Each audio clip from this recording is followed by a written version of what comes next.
Hey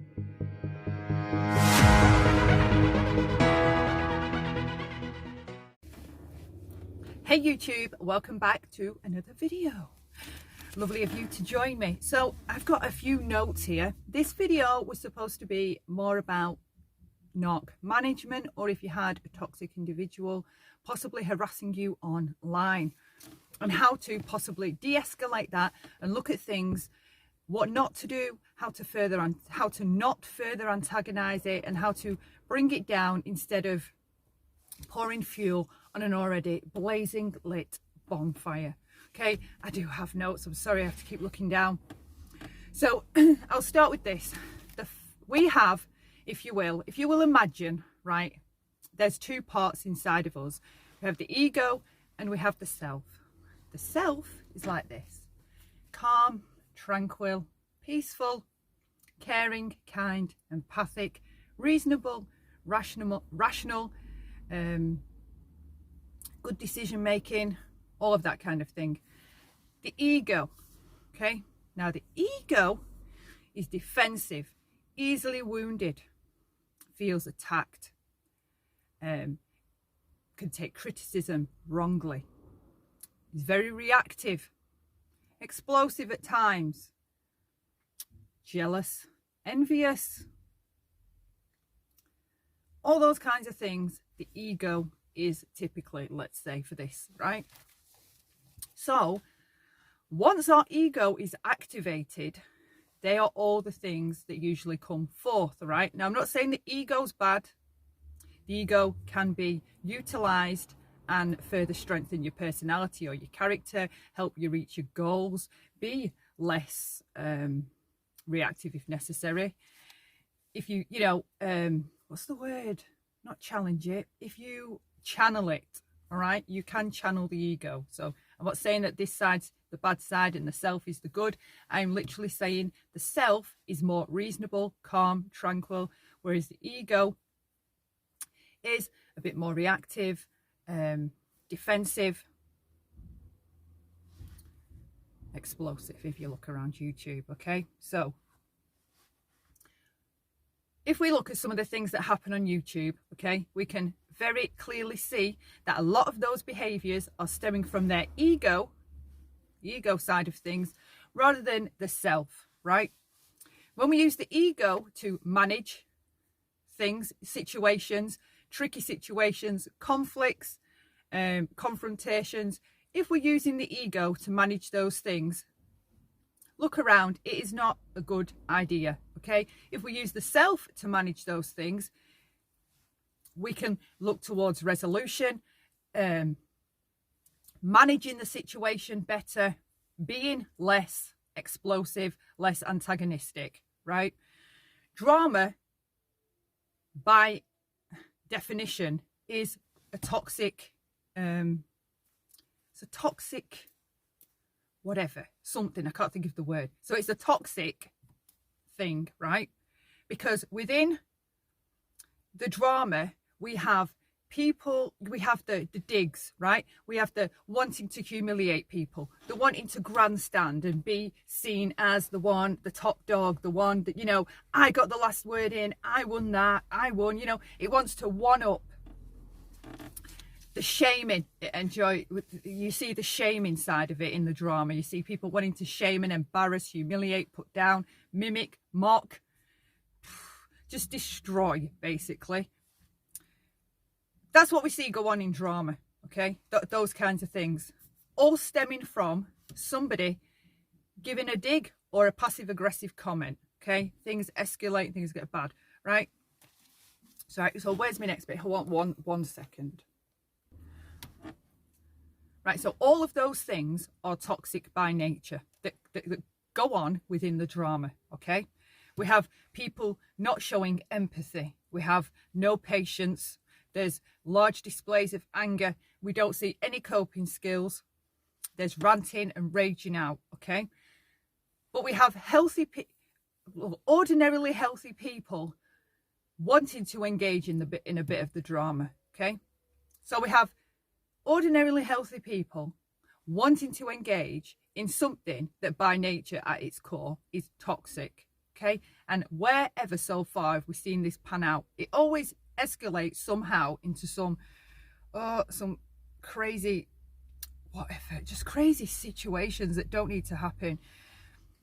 The ego, when a dig is directed at you, the ego is the one saying, giving you that temptation, you know, are you going to stand for that? Are you going to let that person say shit like that about you? Are you going to let that carry on? Or are you going to do something about it? You need to do something about it. Go and show him, who's boss. Go and do it, right? Whereas if you were engaging the self, right? The self is peaceful, isn't altered by some fool on the internet. However you want to describe them, we'll use fool, okay? I don't mean it in a necessarily derogatory way, and this isn't aimed at anyone, it's aimed at all of us as a group, if anything, right? So you've got the ego nagging away at the self. Are you going to take that? Are you going to take that? And there's a kind of a war that goes on inside. I mean, bring on those two wolves. That quote with the two wolves, which one are you going to feed? It's literally that we see go on.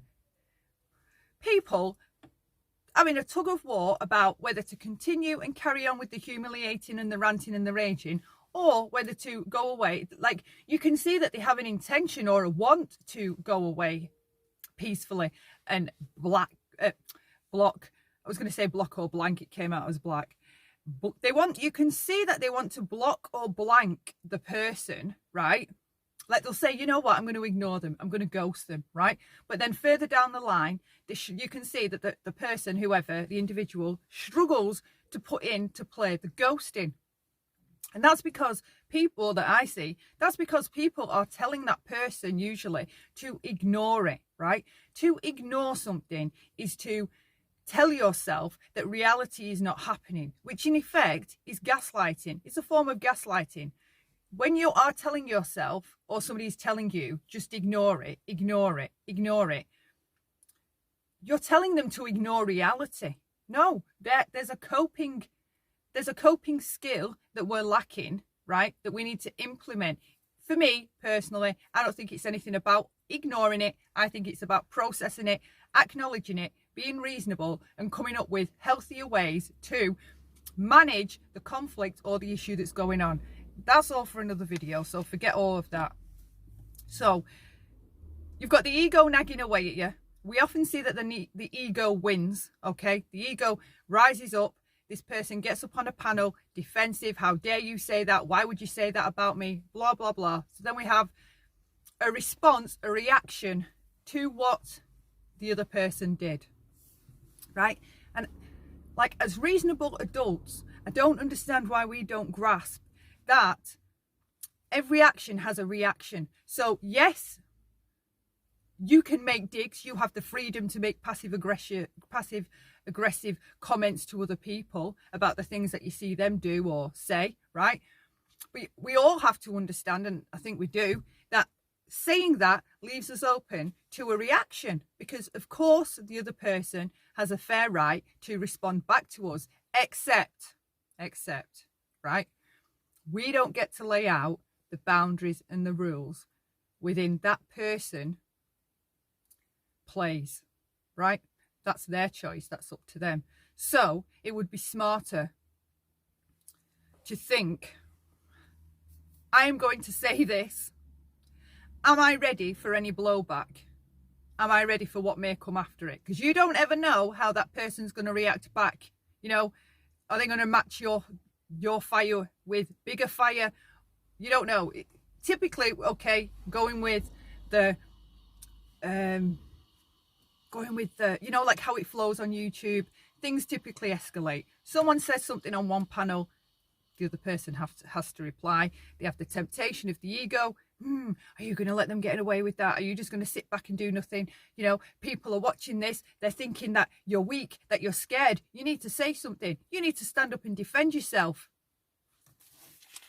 And there we have it. Then we've got this ongoing feud between two parties, and who's in the middle? The subs. So, can your ego, is my question, can your ego manage another person or another group of people believing that you're scared or weak when you know you're not? Can you manage that? And as we see on YouTube, not many people can manage that. They can't just sit and be within themselves and just think, I'm weak and scared. What of it? See, for me, and this is learned from lots of mistakes, okay? So don't misjudge me that I'm pointing fingers anywhere, okay? I can sit there and allow somebody to think I'm weak and scared. In fact, I'd prefer that, okay? Because I now know where they are in their thought process. They're thinking I'm weak and whatever.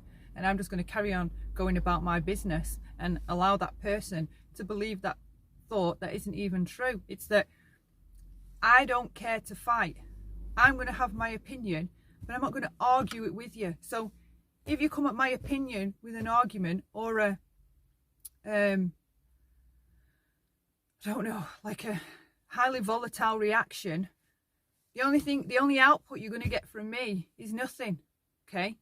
I've had to learn to be the water to other people's flames, okay? And by being the water, most of the time, it means that all you do is absolutely nothing. And that seems to be the hardest thing that I see on YouTube. People have a problem with doing. They struggle so bad to actually just do nothing. Just do nothing about it. Nothing. Let go of it and do nothing about it. Nothing, okay? All you have to do is sit here and do nothing.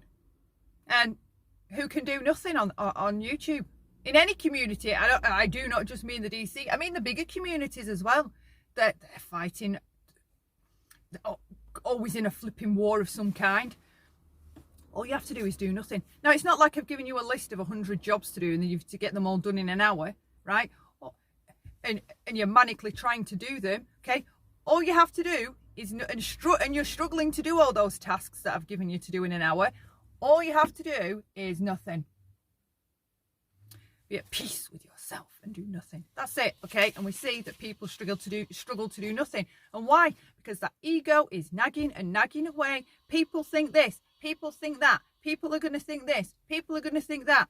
Who cares? Okay? Because what you're telling me when you tell me that other people are going to think this and they're going to think that, do you know what you tell me? Me personally, you tell me that what all of those strangers think matters more than what you think. And I am telling you now, okay, with the self-validation and the self-worth, I will never, ever, ever care more about what other people think than what I think. I'd rather they think it. In fact, I'd rather people underestimate me, right? I prefer to leave them with that belief. Let them. It's better for you that they do, trust me. Right, next page. Let me find what else a way to complain and whine about. Right, so de-escalation techniques, right? If we look at the psychological aspect of this, looking into people and the doxing, right? It is a major psyop. I'd say 8.5 to 9 times out of 10, nothing comes from the doxing. It is typically a scare tactic. It's to get inside your head, scramble shit around and fuck you up, basically. Sorry for swearing, but that's what it's there to do. How many times have we watched people be looked up or doxed? And no, I'm not saying it's okay in any way, shape or form, but look at it all as a whole, okay, from an outside perspective. How many times has something come of it? Not, fortunately, not as many as there could have been, right? And I, for one, okay, I've been doxed 2 or 3 times. I let go of the care of it, all right, because it started driving me nuts. It started making me incredibly paranoid, scared, worried that people that I really don't want finding me may find me, okay? I let go of it. I let go of, because while you're holding on to the thought, I've been doxed, I've been doxed, I've been doxed, while you hold on to that, you're carrying all that feeling with it, all of it, the panic, the worry, the fear, the scare, the who they're going to contact, what they're going to do, right? Take the precautions, the reasonable precautions that you can take by informing people, letting people know, locking your shit down, right? That's all you can do. At some point, you're going to have to let go of that fear. Otherwise, it's going to drive you mad. As I said, take the precautions, because all your choices are, realistically, are to keep holding onto it, panicking, worried and scared, or to let go of it. And whatever is going to happen, it is going to happen anyway. Whether you're clutching hold of it, panicked and stricken, going out of your mind, or whether you just let go of it. You've done all you can do. To hell with it. Whatever comes, comes. That's all you can do. Okay, that would be my advice. Terms of service. Okay, there are terms of service there for a reason. Show me any place on YouTube that any of this toxicity within the drama, right, where has not striking been of a benefit. In fact, not striking, in my opinion, escalates things and is more antagonistic, because you're not striking, instead you're up on panels reacting, adding fuel to the fire, making things more explosive. Okay, the terms of service are there so you don't have to do that. I know they don't always work. I know you can't always get something to stop and this to stop and whatever, right? Use this is what can we even call this? I don't know what we could call it. Just call it an ideal class in managing fuckery. Right, so use the terms of service to your benefit. The complaining and the reacting further fuels the feud between the two, right? And if you, right, so when you're having an issue with somebody, right, literally, first off, you can typically gauge whether this is a rational person that's going to be understanding, talk things through and leave this conflict in a peaceful way, or you're going to be able to gauge that this person is enjoying this, they're using it to their benefit, and they're probably very likely toxic. Once you recognize that that person's toxic, any engagement after that point is your responsibility. Yours. You are choosing to go at somebody that is toxic. And some of the personalities that are on YouTube, in their hundreds, they get off on that shit. They get off on it. That's what they're there for. They're there to be like drama and toxicity for toxic people. If they're bored and they've nothing going on in that day to elevate their sense of self or to emotionally regulate themselves, right? Where do they come? They come looking for arguments and drama and toxicity, okay? And instead of feeding off whatever they would have fed off in the real life, they feed off this drama and toxicity, doing shady stuff behind the scenes, the trolling, all the other things that further escalate and fuel feuds between people. That's where they are. They're there further blowing it all up and making it worse. So determine what you're dealing with. Are they a healthy person that can be reasonable and talk things through, or are they toxic where they just want to further ignite this fire and just keep it going and keep it going? And I will say this, I don't care who you are, how intelligent you think you are, how smart, how sassy, how whatever. If you are dealing with a toxic person, and especially a narcissist, you won't win. You won't win. You will not win, okay? You're going to have to lock your job down, your family, if you're on, I don't know what you call it over there, SSI or some, whatever it's called, you know, because there's been people calling that up and getting that shut down and things like that, right? When you take on this, once you identify that this is a toxic person and not a healthy person, be ready, because they are the areas that you put at risk of them looking into. They don't stop. I don't know what's difficult to understand about that. They don't stop. They will not stop until you're running with your tail between your legs, okay? And you need to look at, ideally and sensibly, at things that are going to de-escalate this and bring this down. A big part of that is not adding fuel to it, not being further antagonistic, not thinking through the ego, and instead using the self to manage this situation. Like, look at the situation as though you are a manager observe it, observe yourself, right, in the third person. How would you manage it if you weren't the one directly involved? What advice would you give yourself if you could observe what's going on? What advice would you give your child if this was happening to your child?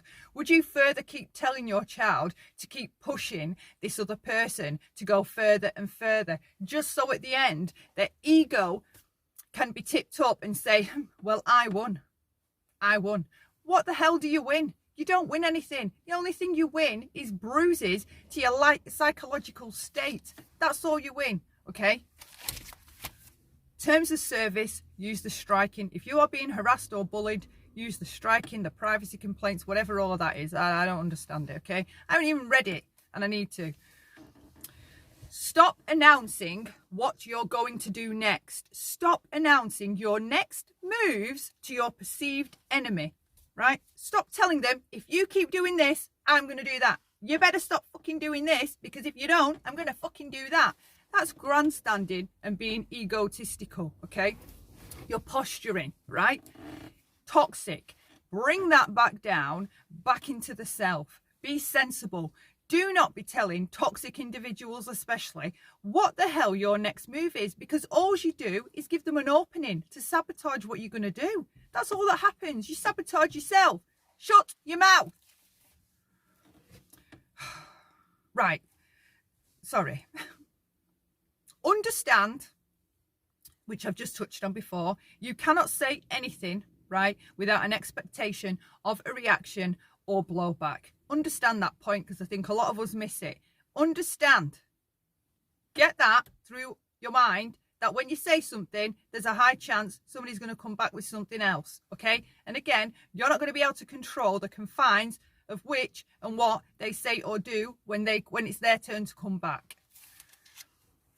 Their boundaries will not match yours. So we can't then, should I say, be playing victim. We have to take some self-responsibility for our part in it, okay? We know when we're writing shit down or screaming stuff on a panel, we're not stupid. Come on, even a kid knows that, okay? Some personality types will take your words, even if they're not meant in that way, as a harsh criticism. And to those types, okay, narcissists and other toxic individuals, right, they may perceive what you've said. You might consider it mild. To them, it might be a throat punch, all right? You don't know how it's going to be taken. So, you know, be careful about what you're saying. Like half of this fighting, like the humiliating and the shaming and the wanting to embarrass people and the wanting to put people down and the mimicking and the mocking, right? In what realm of anywhere is any of that normal? Where is that normal? Do you know where it's normal? It's normal. It's only normal in the world of narcissists and psychopaths, okay? The narc lives through ego, right? And when we're doing all of that, so are we. Okay, that's the area, that's the wolf that we're choosing to feed. The psychopath lives through his need to fulfill his goal. And that's what we end up doing. We will not stop. We will take every and any measure, right, to see to it that we win this feud with this complete tosser usually, all right? They're just usually complete tossers. Oh, we have to bring it down, back into the self. Out of the ego, right? Because the goal to win an argument, how is it a goal? What are you going to win at the end? Nobody wins anything except egg on your face, okay? Because you come out of yourself, then you feel embarrassed and awful because you're like, God, I wish I hadn't have done that. I wish I hadn't have bitten, right? So see that before you do it, if that makes sense, okay? Put your hindsight as your foresight. Use foresight to see this could potentially go this way or that way. I know how I react, so there's a good chance if that person comes back at me, I'm going to lose my shit and start smashing shit up. So I'm not going to do that. Do you know what? I'm going to leave that person alone. Whatever they are, I'm staying well away from them. No, we don't do that, do we? Okay, toxic people enjoy toxic things. So we have healthy people flirting with toxicity, because to me, in my mind, that's what drama is. The throwing tomatoes, whatever, tomatoes, the throwing of tomatoes yes, it can be fun, and it is especially fun when it's two equal opponents, okay, and nobody else is getting hurt. There's not going to be a subdivision of the subs where they're all divided and having to pick sides, or they can't go in this chat. But it never just stays that. It never just stays that. And half of the time, us as your subs, right, we appreciate you as people. We don't even, it's almost as though, like, we would come into your chats just to talk to you about nothing, okay? About our day, about our week, about something we watched. We would come in your chats just to talk to you. I do think some of the creators that go live think that if they don't have a topic or they don't have something to be pointing out about somebody else, that we won't come in your lives. We will come in your lives, trust me. Okay? Because if your channel is pushing out a lot of toxic, a lot of fighting, a lot of toxicity, you're going to attract a lot of toxic people, because like I said earlier, those types are looking for something, somewhere or something to get involved in that's going to emotionally regulate them, get their adrenaline, the cortisol, everything flooding, okay? There are people that need the physiological high that comes from high conflict drama online. There is, period. You get the screaming, raging, fighting, again, the mocking, humiliating, mimicking, and the wanting to trigger people, okay? This place, the whole of it, okay, in all excuse me, in all seriousness, is a haven for predators. Sorry, I almost choked to death, okay, on fresh air. Don't be fooled, because as many codependents and people pleasers and healthy people as we know that there are on YouTube, do you know what? The ratio, I bet it's out of every 10 people, I bet 6 of them are toxic. Not even kidding. Okay, maybe I'm being a little bit extreme. Just under 5 then. So don't be fooled that all these people are good people. They're not. I'm going to close this off. I didn't want to go on this long. I can't leave a one-line comment, and it seems I can't make a 5-minute video for love no money. So how to fix, okay? How can we fix any of these issues that are going on at the moment? Well, we can reflect, okay? Because with hindsight comes wisdom. So we can look at areas where we behaved in ways that we shouldn't have done, where we could have toned it down, where we could have ignored it because what came from it wasn't worth saying it, you know, jumping into that ego just to get that word in. So we can reflect, be honest about our mistakes that we make within ourselves through our ego. You've just got to be honest. That's the key to it all. You really have to look at yourself and say, do you know what? Fucking messed all that up. You know what? You behave like a piece of shit. You need to tone that down. Behave yourself. Give yourself a talking to. Set new boundaries or refresh. Take another look at the boundaries that maybe you didn't have or that weren't really working. They're faulty. Okay. Set new boundaries for how you're going to conduct your own behavior and yourself. Move forward. And don't allow creators to normalize all of this toxicity, okay? The looking into people, the doxing, the way that some of these fights go, you know, the abusive side of them. Do not allow these creators to normalize, excuse me, all of this abusive behavior, okay? This, again, okay, disclaimer, this is absolutely no dig to anybody. I guess this is a rant of things I just wanted to say, okay? I needed to get them off my chest. I may not upload this. I may now have it off my chest and, you know, I don't need to share it with the world. I love all of you. If you've made it through to the end, I appreciate you more than you know. Leave me a like or a thumbs down. Leave me a comment. Share your thoughts. Next video, I have no idea. If you've any suggestions, leave those as well. I thought about getting onto, somebody mentioned they wanted me to look at Trisha Paytas, so I'm going to start watching a few videos on her. Let's have a look. And of course Nicole Kessinger, I'm going to start recording that, but in the meantime I have nothing going on. So if you have any ideas, let me know. I'll be interested to hear your thoughts. Take care. If you're American, have a wonderful Thanksgiving. Eat, drink, be merry, enjoy yourselves, have fun, let go, you know, got to make the most of these fun times, and hopefully I will see you in the next video. Thanks so much for watching. Take care. Bye for now.